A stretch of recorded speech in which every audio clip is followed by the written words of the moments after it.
c'est vraiment une très grande fierté pour nous que ce sommet, pour la première fois, ait lieu en Afrique au sud du Sahara. C'était un défi. Et nous sommes vraiment très fiers que le président Alassane Ouattara, le gouvernement ivoirien, le peuple ivoirien ait été à la hauteur. Monsieur le vice-président, merci. C'est vraiment une fierté pour l'Afrique. Quand nous disons que l'Afrique est prête à prendre son destin en main et à résoudre ses problèmes, peut-être certains ne nous prennent pas au sérieux. Mais après avoir vu ce qui s'est passé à Abidjan, je crois qu'il n'y a plus de doute. Merci encore. Les débats ont été francs. On s'est parlé franchement. Parce qu'il ne suffit pas d'accuser. Bien sûr, nos frères européens ont des responsabilités, mais nous aussi, nous avons des responsabilités. D'abord, en ce qui concerne les réfugiés, ce ne sont pas les Européens qui viennent organiser des trafics, c'est nos propres concitoyens. Donc, il faut que nous prenions nos responsabilités, reconnaître que nous avons une responsabilité et qu'on s'engage à lutter concrètement contre ces trafiquants. C'est pourquoi nous avons décidé de mettre en place dans les différents pays des forces spécialisées pour la lutte contre les trafiquants. Et ensuite de saisir tous les comptes. Le président Idriss Déby a saisi déjà 18 milliards. Je pense que le président Issoufou encore plus. Mais le président Macron nous a informé qu'il y a aussi des comptes au Moyen-Orient, à Dubaï et autres, et le secrétaire général des Nations Unies qui a aussi des comptes en Europe. Donc, chaque pays a la responsabilité de lutter pour fermer ses comptes. Ensuite, on avait quelques points de divergence, notamment sur l'immigration. Et évidemment que nous ne pouvons pas accepter que les Européens nous disent « prenez vos enfants, sinon on va vous enlever les visas ». Parce qu'il y a une responsabilité partagée. Donc, nous nous sommes parlé franchement et nous nous sommes mis d'accord sur des solutions acceptables pour les deux continents. Ensuite, évidemment, détérioration du climat. L'Afrique est le pays et le continent le plus pollué alors que c'est le moins pollueur. Or, cela entraîne la raréfaction des richesses, donc la pauvreté, donc l'immigration et le terrorisme. L'Afrique, comme a dit le président de la BAD, doit maîtriser l'énergie, avoir des infrastructures routières et ferroviaires, maîtriser les nouvelles technologies de la santé afin de pouvoir transformer ces matières premières sur place et de donner du travail à ces jeunes. Mais en attendant qu'on résolve ce problème qu'est le développement, il faut qu'on trouve des solutions immédiates pour trouver du travail pour nos jeunes et les encourager à ne plus émigrer. Je pense que donc l'Union européenne, sous la direction du président de la Commission Juncker, a aussi pris des décisions extrêmement importantes financièrement, parce que très souvent on accuse nos partenaires de nous faire des promesses, des grandes promesses, mais concrètement, à la réalisation, on ne voit rien au bout. Et je pense que les choses ont beaucoup changé sous le président Juncker, nous devons le remercier. Mais nous aussi, nous devons être à la hauteur parfois. Nous sommes très en retard dans la présentation des dossiers bancables et notre capacité d'absorption est parfois faible. Donc il doit y avoir des efforts de deux côtés. Chacun a ses faiblesses, chacun de nous doit agir pour se montrer ses faiblesses afin que nos peuples puissent bénéficier de ces différents fonds. Voilà donc ce qui a été essentiel. Nous avons écouté les jeunes. On ne peut pas faire le bonheur de quelqu'un à sa place. On ne peut pas décider à la place des jeunes. Pourquoi nous avons écouté les jeunes déjà à N'Djamena et ici, les jeunes ont pu parler, présenter leurs préoccupations et ce qu'ils veulent. C'est à partir de leurs préoccupations et de leurs souhaits que nous allons travailler.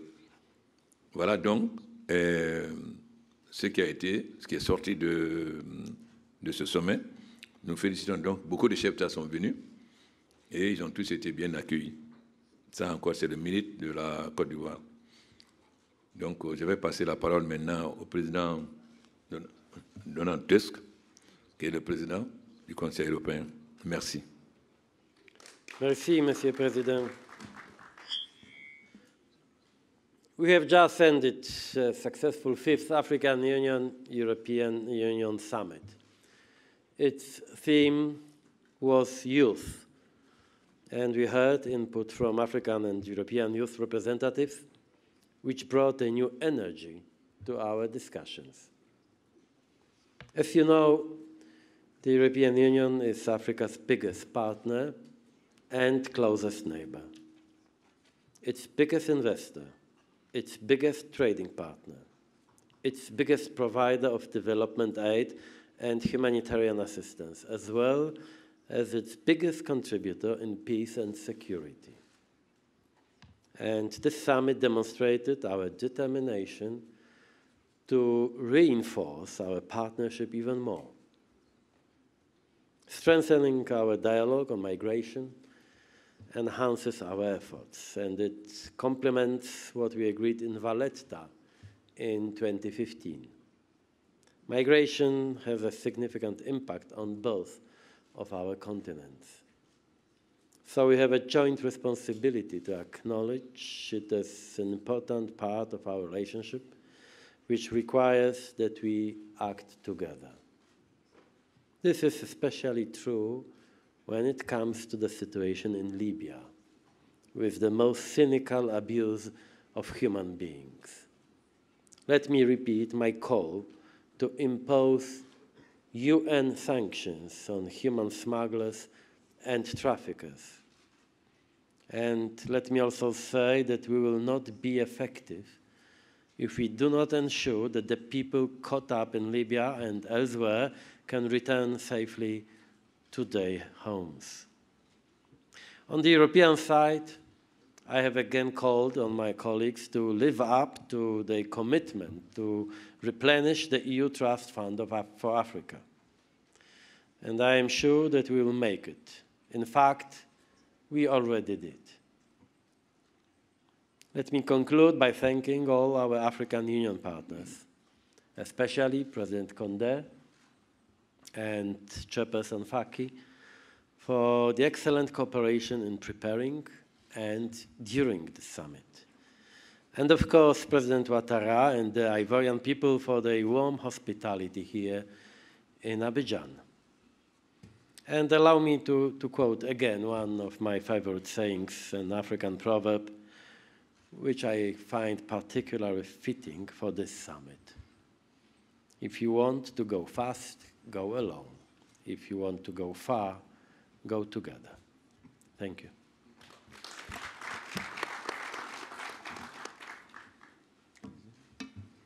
Merci. Comme vous l'avez constaté, notre sommet a été couronné par l'adoption de 2 déclarations majeures.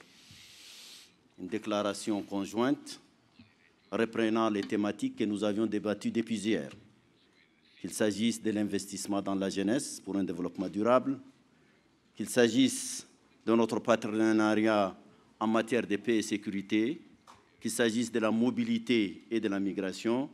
Et ce matin, nous avions abordé la question de la gouvernance dans son ensemble.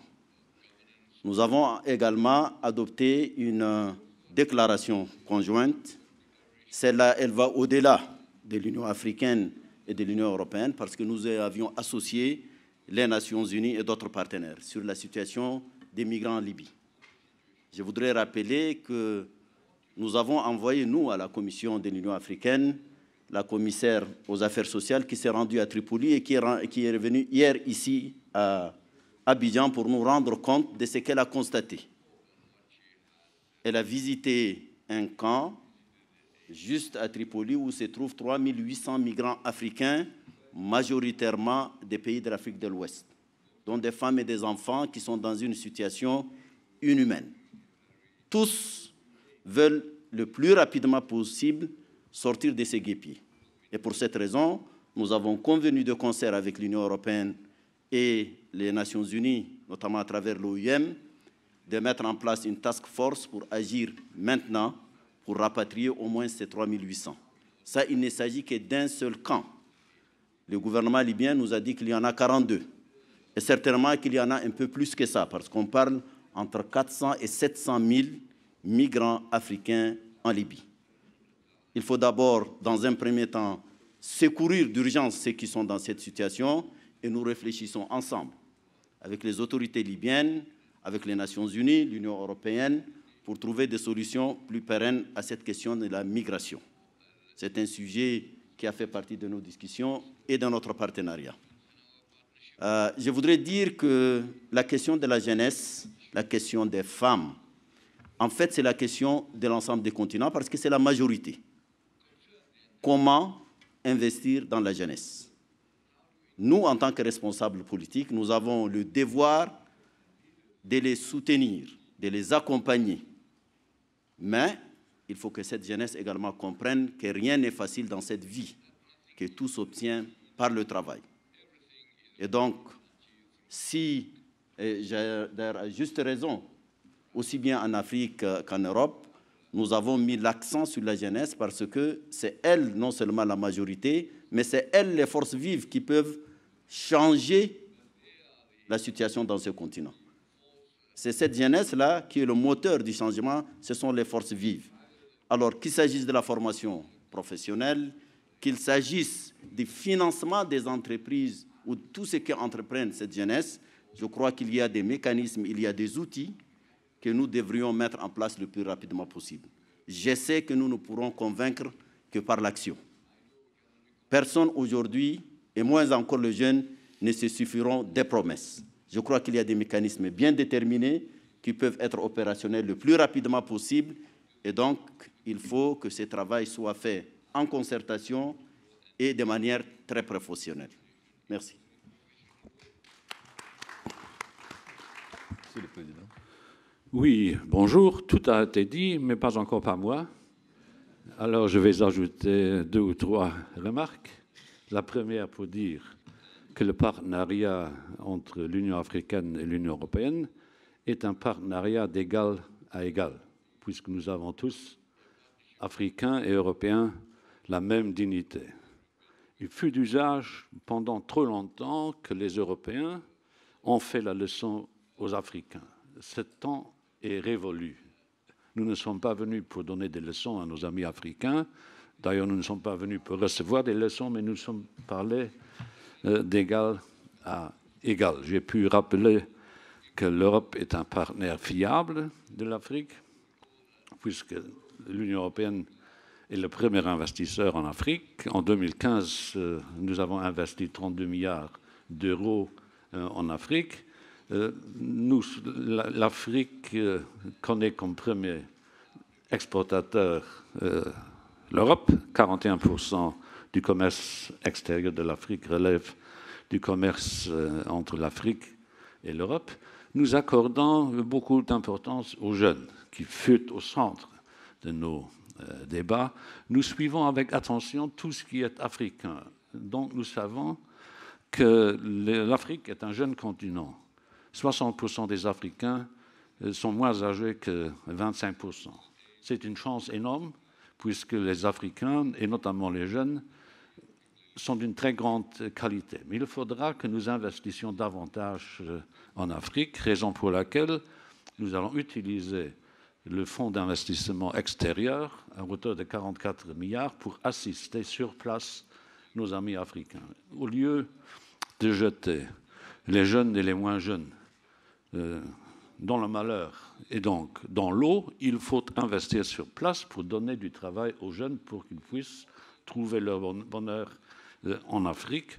La même remarque s'applique à l'égard du fonds fiduciaire Afrique que nous avons mis en place, qui s'élève à 3,2 milliards. Nous avons évidemment discuté à différents niveaux de la situation en Libye. Le président de la Commission africaine vient d'y faire référence. Nous avions, lui et moi, une réunion avec le secrétaire général de l'ONU hier matin, et nous sommes d'accord sur le lancement d'une task force composée de représentants de l'ONU, de l'Union africaine et de l'Union européenne. Sur ce plan, comme sur d'autres, nous allons intensifier nos relations. Je reste convaincu qu'ensemble, l'Afrique et l'Union européenne, nous pouvons faire de grandes choses. Merci. Merci beaucoup, Excellence. Ladies and gentlemen, I will now open the floor to questions. Kindly state the media house that you're representing, and please keep your questions succinct because we have a very tight schedule. So I will pass the microphone to, there's a reporter.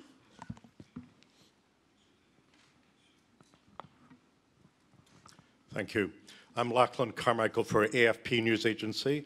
To both the EU and African leaders here, what obligations have you undertaken to speed up the returns of migrants from the camps in Libya? Specifically, what are you going to do? And logistically, how are you going to do it? How are you going to get the airplanes and organize the flights? And over what period of time do you think thousands of people will actually return to their home countries? One more question. On répond immédiatement, non? Bon, je pense que nous avons pris des décisions très importantes. Le président Macron nous a informé que le roi du Maroc a décidé de mettre des avions à la disposition de la task force pour aller chercher immédiatement les réfugiés. Ce que dont nous sommes félicités, ça veut dire qu'aujourd'hui, l'Afrique n'attend pas tout de l'extérieur, nous sommes capables nous-mêmes. Mais nous avons demandé que l'Union européenne appuie les efforts du Maroc pour qu'on puisse rapatrier le plus rapidement possible les 3800 qui sont sur la route de l'aéroport. Nous nous sommes dit aussi la vérité. En Libye, il n'y a pas d'État. La preuve, ces gens se trouvent à quelques kilomètres de Tripoli. Et le Premier ministre ne pouvait même pas nous informer. Il a fallu qu'on envoie une commissaire pour avoir ces informations. Donc on n'a plus de complicité de langue de bois, on se dit la vérité. Mais, par respect de la souveraineté quand même de la Libye, nous allons demander le droit d'atterrissage des avions. C'est-à-dire que nous allons multiplier le nombre d'avions, c'est mis à la décision par le Maroc, mais par l'Union européenne, par la France, par l'Allemagne, etc., pour que les 3800, là au moins, soient rapidement, puis sont volontaires de partir, puissent rejoindre. Chacun des pays membres qui ont des citoyens là-bas vont envoyer tout de suite un représentant pour délivrer les laissez-passer pour qu'ils puissent partir immédiatement.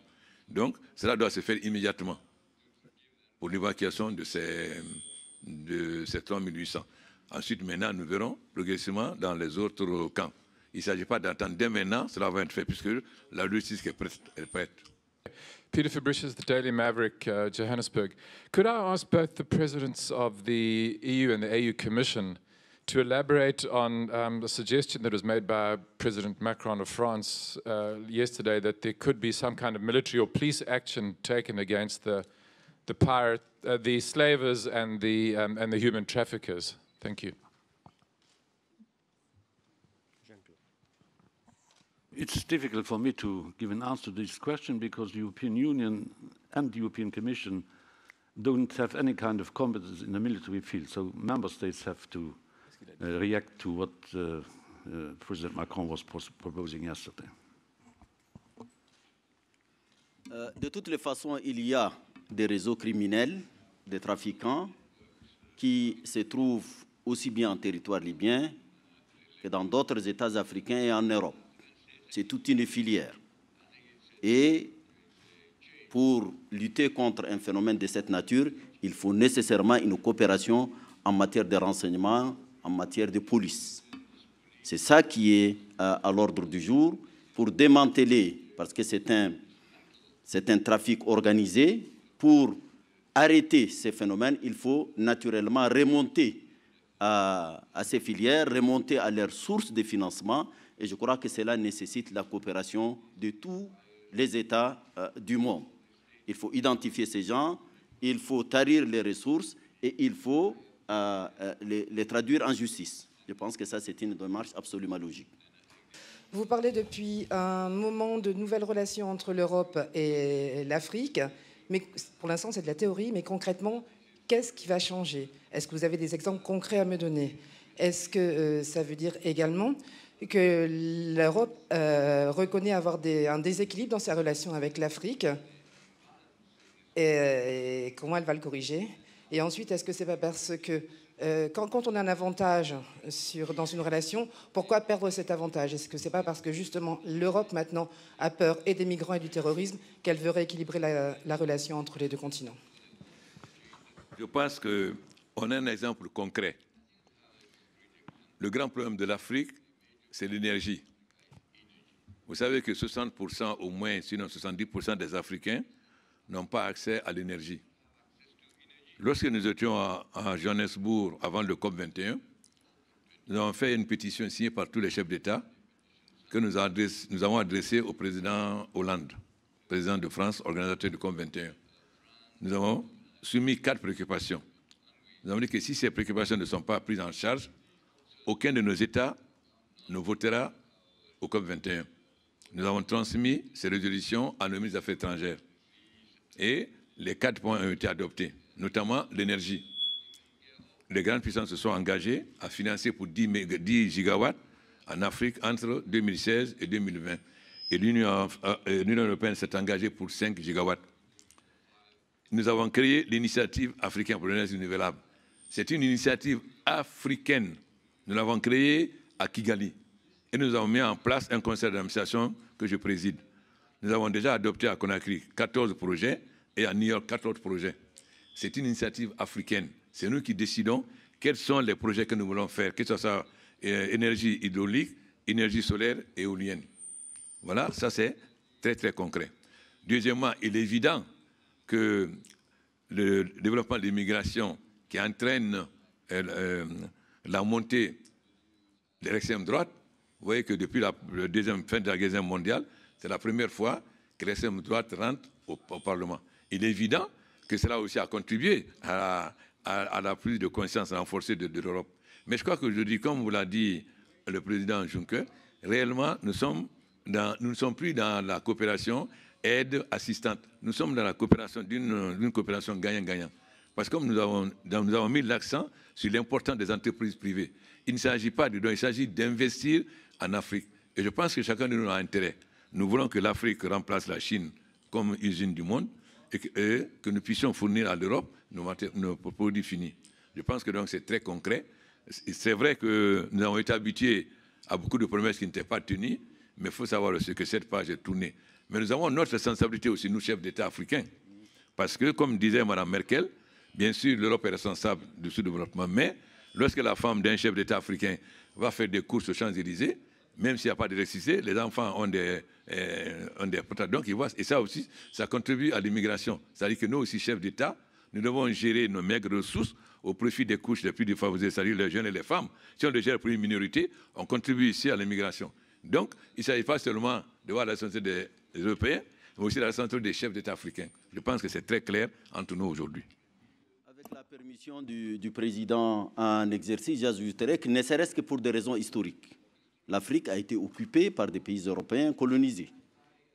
Ce sont tissés des relations qui n'ont jamais été justes ni équitables. Maintenant que l'Afrique est majeure, elle est totalement aujourd'hui dans son ensemble indépendante, elle s'est organisée dans le cadre d'une organisation continentale, elle a élaboré sa vision qui est dans l'agenda 2063, elle a des partenariats avec l'ensemble du monde, et donc il est temps, naturellement, avec nos amis européens, d'évaluer notre coopération. Les ACP, ça fait 42 ans. Nous sommes en discussion, ça va arriver à terme en 2020. Je pense que ce genre de relations a vécu. Et donc, il faut absolument évaluer ensemble, et chacun, je l'espère, trouvera son compte. Donc, il n'y a pas de monopole, et nous parlons franchement d'égal à égal, chacun défendant son intérêt, et l'Afrique a le droit de s'industrialiser, a le droit de choisir le partenariat qui lui est le plus favorable. Et je pense qu'on a également des défis communs, ne serait-ce qu'à cause de la proximité géographique. Nous avons des défis communs, le terrorisme, le banditisme, la criminalité transfrontalière, où nous devons travailler ensemble pour y faire face. Ce sont autant d'exemples sur lesquels, je crois, nous sommes en train de travailler pour renforcer notre coopération, mais avec une dimension de plus d'équité et de défense d'intérêts pour tout un chacun. Ajoute aussi qu'aujourd'hui, l'Afrique parle d'une seule voix. Nous avons créé l'histoire des champions. Le président Alassane Ouattara est le seul à parler de l'agenda 2063, le droit du Maroc de l'immigration, etc. Et nous sommes unis. Quand l'Afrique est unie, elle gagne. La preuve, nous l'avons démontré à Genève, lorsque notre candidat a été élu comme directeur général de l'Organisation mondiale de la santé. Notre faiblesse était notre division, parce que nos États ne sont pas grands, mais unis, nous sommes forts et nous pouvons faire en sorte qu'on respecte nos positions. Excellencies, if you'll allow me one more question from a female journalist. We've only had 2 questions. So one more question, then I will close the press conference.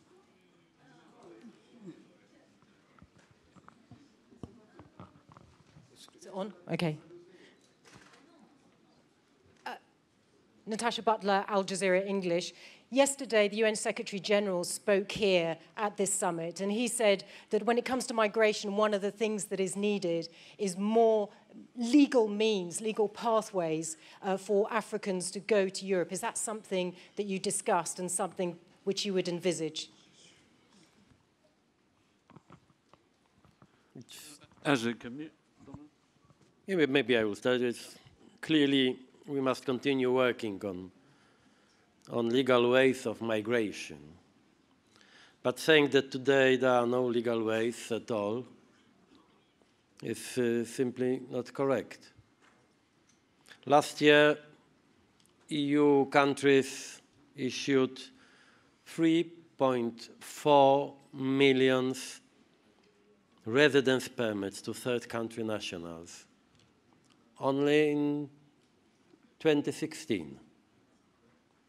And citizens of Middle East and North Africa countries are among the top 10 beneficiaries.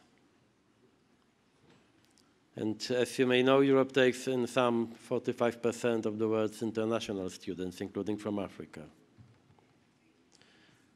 The EU countries are among the most generous countries to resettle refugees directly from conflict zones. In fact, frankly speaking, we have no other partners here. So saying that there are no ways of legally entering Europe is simply wrong and just plays into the narrative of the traffickers. But there should be no way of entering Europe illegally. And this is why you have to put the whole issues in right proportions. We have to strengthen this process of legal migration, but at the same time, we have to stop together illegal migration. This is I think, our common obligation. Autorisez encore 2 questions, parce que pour la première fois, on a pu finir avant l'heure. Et deuxièmement, il ne faut pas que les journalistes pensent qu'on a peur de répondre. Donc, autorisez encore 2 ou 3 questions. OK. Avec votre permission, Monsieur le Président, sur la question de la migration, je pense qu'il y a plusieurs raisons à ces phénomènes. Il y a des raisons objectives, subjectives et même affectives. Ne serait-ce que du fait de l'histoire partagée avec l'Europe. Aujourd'hui, s'est introduit un phénomène qui est celui de la criminalité et du trafic. Mais en réalité, les jeunes Africains n'ont pas vocation à quitter le continent. Nous travaillons au niveau de l'Union africaine et demain, nous aurons une réunion à Niamey sur la zone de libre-échange économique continental. C'est d'ouvrir les frontières à l'intérieur du continent et peut-être que beaucoup ne le savent pas, ce sont des millions de migrants africains à l'intérieur du continent. Comparé à ceux qui franchissent la Méditerranée pour les raisons que j'ai expliquées, je crois que c'est une minorité. Sur cette question, nous pensons que, de concert avec l'Europe, il peut y avoir, dans le cadre de la mobilité organisée, il peut y avoir des gens qui ont étudié là-bas, c'est pour cela que je parle d'affectif et d'historique. Il y a des gens qui veulent aller et revenir, il faut créer ces conditions. Mais pour nous, notre objectif, c'est de maintenir cette jeunesse dans le continent, qu'elle travaille à l'intérieur du continent pour le progrès et le développement de ce continent. Il faut montrer que sur 24 millions d'habitants en Côte d'Ivoire, il y a 6 millions d'immigrés. Okay. Microphones, please give to one of the journalists. Is that lady there? Give the microphone. Please proceed with your question. Okay. Bonjour, Monsieur le Président. Je suis Roxane Ouattara, journaliste Afrique Presse. Ok. Nous avons été impressionnés par la mobilisation des chefs d'État aussi bien européens qu'africains. Certaines recommandations ont été faites concernant l'immigration clandestine et l'emploi des jeunes. Cependant, existe-t-il un mécanisme de suivi des recommandations de ce sommet pour éviter que les questions de ce sommet-là reviennent encore sur la table le sommet prochain en fait. Avant la tenue de ce sommet, vous savez qu'en 2017, le thème de l'Union africaine, c'est investir dans la jeunesse. Et à cette occasion, une grande consultation des jeunes Africains a eu lieu, notamment à N'Djamena, ensuite à Addis. Et le sommet des chefs d'État et du gouvernement a décidé de la mise en place d'un fonds pour la jeunesse. Ça, c'est un processus interne à l'Union africaine. Déjà, il a été affecté 1% du budget et en janvier prochain seront soumis les dispositions concernant la gouvernance de ce fonds. Cette question étant partagée par l'Europe, nous en avons fait le thème de ces 5e sommets. C'est dire, et nous avons convenu, puisque la périodicité de nos rencontres, c'est 3 ans, à terme, les 2 commissions ont convenu de faire l'évaluation de tout ce que nous avons convenu. Il est bien vrai que par le passé, les résultats attendus n'ont pas été à la hauteur des attentes suscitées. Je crois que dans le cadre de l'amélioration et du suivi de l'évaluation de ce que nous aurons convenu, nous sommes tenus de faire le point et avant la tenue du sommet prochain. Comme je le disais, il y a des mécanismes, il y a des instruments, il y a des financements qui sont annoncés, il faut les affiner et surtout, il faut les rendre effectifs. Messieurs, bonjour, je suis Frédéric Gara de RFI Abidjan. Cette question s'adresse aux 4 protagonistes. Monsieur Moussa Faki a dit qu'il fallait cesser les déclarations incantatoires. Vous avez encore dit ce matin qu'il fallait entendre la jeunesse. Le président Ouattara a dit qu'il avait bien entendu le message des revendications des jeunes. Première question toute courte, est-ce que vous étiez atteint de surdité jusqu'à maintenant? Parce que ces revendications ne sont pas nouvelles. Ça fait des années qu'on entend les jeunes revendiquer de l'emploi, de la formation, de la richesse, du bien-être. Question subsidiaire, expliquez-nous par quel miracle vous allez réussir aujourd'hui vos engagements. Je ne doute pas de votre bonne volonté, mais ce n'est pas la première fois qu'on entend ce genre de déclaration. Pourquoi les gouvernants, qui pour la plupart étaient déjà là au 4e sommet, au 3e sommet, au 2e sommet, vont réussir demain, ce qu'ils n'ont pas réussi ces 5 derniers sommets? Parce que la différence, c'est qu'avant, l'Afrique ne parlait pas d'une seule voix et n'agissait pas ensemble. Alors l'Afrique francophone, anglophone, espagnole, etc. Nous avons mis fin à cela maintenant et à un continent.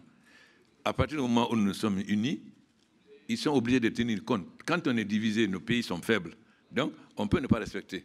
Mais maintenant, nous sommes unis, nous parlons d'une seule voix et nos partenaires ont compris qu'aujourd'hui, nous voulons prendre notre destin en main et résoudre les problèmes africains. Hier, nous avons été d'accord. Quand nous avons dit qu'il n'y a pas d'État en Libye, nous avons dit qu'il n'y a pas d'État en Libye. Mais concrètement, nous avons rappelé à nos partenaires que nous étions contre l'intervention en Libye. Au G8, nous avons dit n'intervenez pas. Votre intervention va avoir 2 conséquences. La somalisation de la Libye n'aura pas d'État. Et comme la Libye est internationale, la prolifération des armes chez nous et du terrorisme. Aujourd'hui, tout le monde reconnaît que c'est une erreur. Le président Obama l'a dit que c'est la plus grande erreur qu'il ait commise. Le président Macron a dit à Ouaga que c'était une grande erreur. Mais c'est facile de dire que c'est une erreur, mais nous subissons les conséquences. Donc, nos amis européens ont compris maintenant qu'ils doivent écouter l'Afrique, que c'est nous qui connaissons nos problèmes, qui connaissons les solutions. C'est parce que l'Afrique était faible que nos partenaires ne respectent pas leurs engagements. À partir du moment où ils ont affaire à un continent déterminé, pas dans une seule voie, sans cacophonie, qu'on ne peut plus diviser, il est évident que les choses changent désormais. Donc, nous avons la possibilité d'amener nos partenaires à respecter leurs engagements. Ceci étant, nous mettons fin à la conférence de presse et nous vous remercions. Thank you very much.